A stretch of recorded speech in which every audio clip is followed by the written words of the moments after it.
कल मुझे एक कॉल आया जो मेरे एक क्लाइंट का था, जो बहुत दिनों से हमें फेसबुक पे या फिर व्हाट्सएप पे इंक्वायरी कर रही थी। तो जो हमको फॉलो करते हैं सोशल मीडिया पे, तो उनको पता रहेगा कि ऑलमोस्ट डेली हमारी फेसबुक और व्हाट्सएप पे कुछ ना कुछ नई अपडेट वाली स्टोरी रहती है या फिर पोस्ट रहती है। तो उसके ऊपर वो फ्रीक्वेंटली हमें इंक्वायरी कर रही थी। वो मैम का बजट था 1 BHK के लिए 60 to 70 लाख रुपीज़, और वो प्रेफरेबली देख रही थी नेरुल में कुछ अच्छी प्रॉपर्टी मिल जाए, या फिर the second option is Ulwe. At least G+7 की बिल्डिंग, लिफ्ट, पार्किंग, ये सब चीज़ें। तो वो हमेशा इंक्वायरी करती थी, और अनफॉर्चुनेटली उनके एक्सपेक्टेशन के हिसाब से कुछ मैच नहीं हो पा रहा था। तो यही चालू था 1 डेढ़ महीने से। कॉल पे बात चालू थी, लेकिन कभी वो विज़िट के लिए नहीं आई, ना ही ऑफिस में मिलने आई। तो फिर उसके बाद में बीच में उनसे कुछ कनेक्ट था नहीं, और कल के दिन अचानक से उन्होंने मुझे 3 बार कॉल किया, जो अनफॉर्चुनेटली मैंने मिस किए। तो मैंने उनको एक आध घंटे बाद कॉल बैक किया, और मुझे वही लग रहा था कि किसी पोस्ट के लिए, किसी प्रॉपर्टी के लिए उन्होंने इंक्वायरी की होगी। तो जब मैंने उनको कॉल बैक किया और उनसे बात की, तो उन्होंने मुझे ये क्वेश्चन किया कि सर, आपके पास कोई ऐसी प्रॉपर्टी है नेरुल में इम्पोर्टेंटली, जो मुझे 1 BHK या 2 BHK ऑल इंक्लूसिव मिल जाएगी 80 lakhs में। तो मैंने सोचा कि ये इतने स्पेसिफिकली ऑल इंक्लूसिव की बात क्यों कर रही है। तो बट ऑब्वियस मैंने आंसर किया कि फ़िलहाल तो मेरे पास ऐसे कोई इन्वेंट्री अवेलेबल नहीं है, लेकिन आप ऐसे क्यों पूछ रहे हो कि एग्जैक्टली मुझे इतने में ही बिठाना है। तो उन्होंने एक इंसिडेंस मुझे बताया जो उनके साथ जस्ट हुआ था। तो बात ऐसी हुई कि उन्होंने नेरुल के एक स्पेसिफिक लोकेशन में, मैं वो लोकेशन बताना नहीं चाहता, तो वो स्पेसिफिक लोकेशन में उन्होंने 80 lakhs ऑल इंक्लूसिव में 2 BHK बुक किया था। बुक मतलब रीसेल में ही, लेकिन जो सेलर से उनकी बात हुई थी, तो वो सब बात होने के बाद में उनको 2 BHK सब टैक्सेस और बाकी सब चीज़ें मिला के 80 lakhs में मिल रहा था। तो वो बहुत खुश हो गई कि मुझे discounted, so called distress property मिल गई। तो उन्होंने बाकी प्रोसीडिंग्स वगैरह चालू की, सब चीज़ें देखी। हाँ, इम्पोर्टेंटली ये पूरे प्रोसीजर में उनके साथ में था एक ब्रोकर। अभी वो ब्रोकर जो है वो भी लोकल था, मैम भी लोकल नेरुल में ही रहती है, हमारा भी ऑफिस नेरुल में ही है स्टेशन कॉम्प्लेक्स में। लेकिन उनको मेरे पास आने के लिए कभी टाइम नहीं मिला, लेकिन वो ब्रोकर के थ्रू उन्होंने वो प्रॉपर्टी में इंटरेस्ट दिखाया, टोकन कर दिया। इसके बाद में जब चीज़ें आगे बढ़ी, तो जो सेलर थे उनको उन्होंने दिए 5 लाख रुपए ब्रोकर के कहने से। उसके बाद में ब्रोकर ने ही उन्हें मिलाया एक एडवोकेट से, जो उनके प्रॉपर्टी के डॉक्यूमेंट्स बनाएंगे, जैसे रहता है agreement for sale, sale deed, ये सब चीज़ें। तो वो जो एडवोकेट थे उनको उन्होंने दिए 20,000 रुपीज़। उसके बाद में वही ब्रोकर ने उन्हें एक बैंकर से मिलाया, और ये बैंक भी अच्छी खासी रेप्यूटेड बैंक है, अगेन उसका मैं नाम नहीं लूँगा। तो वो बैंक से उन्होंने बताया कि आपको बैंक लोन भी मिल जाएगा, मैं ये प्रॉपर्टी का पूरा A to Z काम आपको करा के दे दूँगा, आप बेफिक्र रहिएगा। तो वो बैंक में उन्होंने लोन के प्रोसीजर के लिए डॉक्यूमेंट्स भी दे दिए, और उनकी जो प्रोफेशनल फ़ीस है वो भी दे दी, जिसमें सैंक्शन रहेगा या फिर उनकी प्रोसेसिंग फ़ी रहेगी, बाकी गवर्नमेंट टैक्सेस के जो भी चीज़ें रहेगी, वो सब उन्होंने बेसिक जो इनिशियली आते हैं वो उन्होंने पे कर दिए। इसके बाद में एक आध हफ्ता चले जाता है। बात ऐसी होती है कि उन्हें, मतलब उन्होंने जैसे मुझे बताया, इंस्टिंक्ट आते हैं कि कुछ तो इशू है या फिर कुछ तो राइट नहीं है। तो वो बिल्डिंग में जाते हैं, जो बिल्डिंग में उन्होंने फ्लैट बुक किया है सो कॉल्ड, और ये फ्लैट इम्पोर्टेंटली था G+3 बिल्डिंग में 3rd फ्लोर पे। और ये फ्लैट विदाउट लिफ्ट का वो बिल्डिंग है, और ये फ्लैट उन्होंने जब बुक किया था उनको लग रहा था कि मुझे बहुत डिस्ट्रेस रेट में मिल गया है। वो जाती है बिल्डिंग में।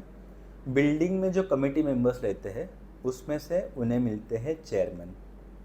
चेयरमैन से बात करती है कि सर ऐसी ऐसी चीज़ है आपकी सोसाइटी में, सो कॉल्ड ये जो फ्लैट है वो मैं परचेस कर रही हूँ, तो जस्ट आपसे आपको इन्फॉर्म करना था, आपसे बात करनी थी, इसलिए मैं आई हूँ। तो यहाँ पे बहुत बड़ा ट्विस्ट आ जाता है। वो मतलब जो चेयरमैन है वो कहते हैं कि ये जो फ्लैट आप बता रही हो कि जो आप परचेस कर रही हो, और वो फ्लैट के जो फ्लैट ओनर है सो कॉल्ड XYZ पर्सन, वो हमारे सोसाइटी के मेंबर है ही नहीं। तो उन्हें समझ में नहीं आता कि एग्जैक्टली है ही नहीं मेंबर मतलब क्या। तभी वो चेयरमैन बताते हैं कि मैं सोसाइटी का चेयरमैन हूँ और मेरे पास, या मतलब ऑफिस में मेरे पास सोसाइटी के डॉक्यूमेंट्स हैं, आप वो देख सकते हो, जिसमें ये सोसाइटी को पार्ट ओसी मिली थी, और पार्ट ओसी के मुताबिक ये बिल्डिंग में एक जो नीचे ग्राउंड फ्लोर पे एक शॉप है, और थर्ड फ्लोर पे ये जो आप फ्लैट बता रही हो इसकी ओसी नहीं आई थी, और ये हमारे सोसाइटी मेंबर दोनों भी जो है वो नहीं है। तो ये सब चीज़ें समझने के बाद में वो मैडम हो गई परेशान। वो मैडम ने हाथ पैर मारे, ओनर से बात की। ओनर का ये कहना है, ओनर फर्स्ट ओनर था ये सोसाइटी का, मतलब ये फ्लैट का। तो उन्होंने बताया कि मैंने डायरेक्टली बिल्डर से लिया है, तो बिल्डर का और मेरा जो ट्रांजैक्शन था तो मैंने वो बिल्डर से खरीद लिया था, तो ये सब चीज़ें मुझे पता ही नहीं है। जो बंदा एक 70 लाख या फिर पकड़ लो 75 लाख की प्रॉपर्टी का मालिक है, वो ये स्टेटमेंट कर रहा है कि मुझे ये चीज़ पता ही नहीं है। तो फिर मैडम बोलती है कि सर ऐसे कैसे, ये तो फ्रॉड हो गया, ये मुझे सब चीज़ें पता नहीं थी, आपने ऐसा किया वैसा किया। तो यहाँ पे जो ओनर है वो थोड़ा सा नेक निकलता है, और वो ओनर बोलते हैं कि मैडम इसमें आप मुझे ब्लेम नहीं कर सकती, मैं ज़्यादा से ज़्यादा आपको ये कर सकता हूँ कि आपने जो मुझे 5 लाख रुपए दिए हैं वो मैं वैसे आपको रिटर्न कर देता हूँ। और वो जेन्युइन बंदे ने उनके 5 लाख रुपए रिटर्न कर दिए।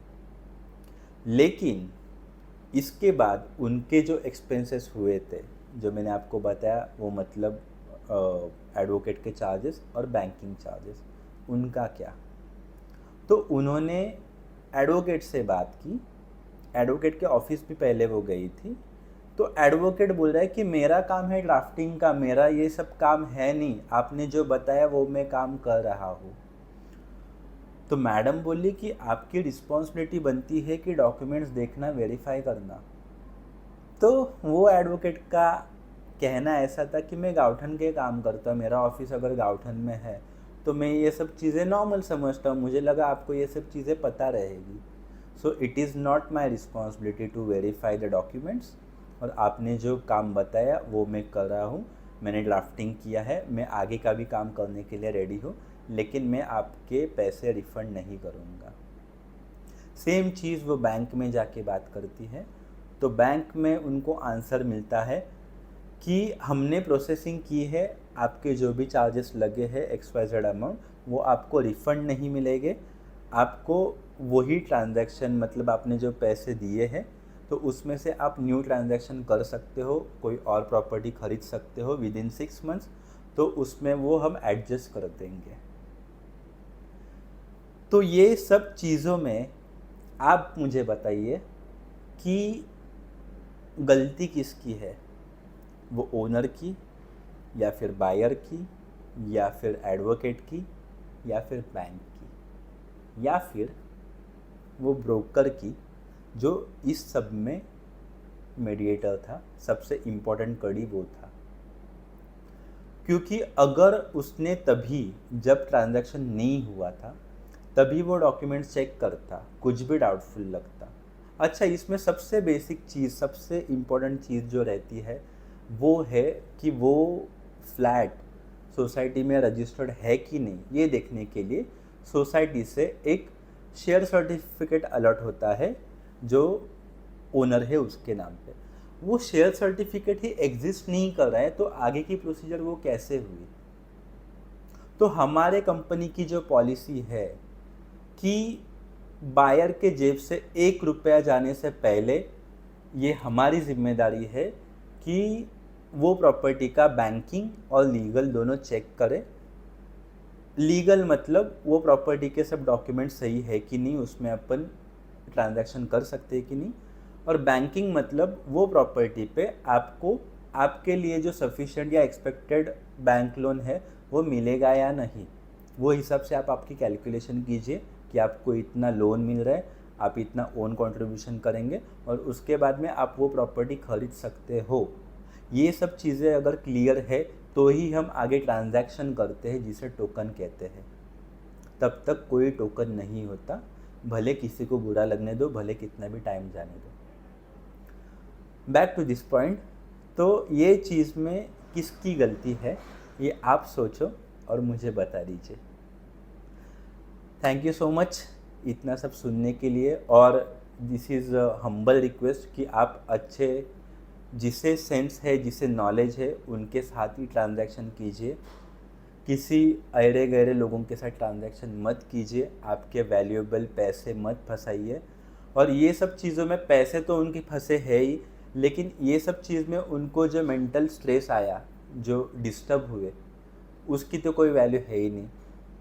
तो आपको यही कहना है कि आप इन सब चीज़ें में मत फंसिए।